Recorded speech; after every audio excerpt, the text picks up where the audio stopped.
الشجاعة في إنك تكون مكروه، ده courage to be disliked. ده كتاب قوي أوي بيتكلم عن مبدأ معظمنا بيعاني منه. هو حتة إن إحنا بنعمل حاجات علشان بس نخلي اللي حوالينا يعجب بينا أو يحبنا أو يرضى عننا.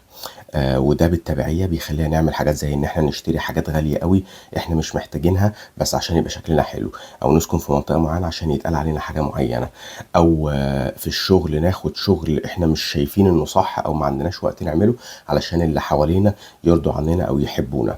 الموضوع ده مع الوقت بيرهقك وبيزود عندك التعاسة، لان انت مع الوقت بتلاقي نفسك بتبذل فلوس، بتبذل مجهود، بتبذل وقت في حاجات انت مش شايف فيها قيمة علشان تسعد غيرك، ومعظم الأوقات مش دايما سعادة الغير بتدوم.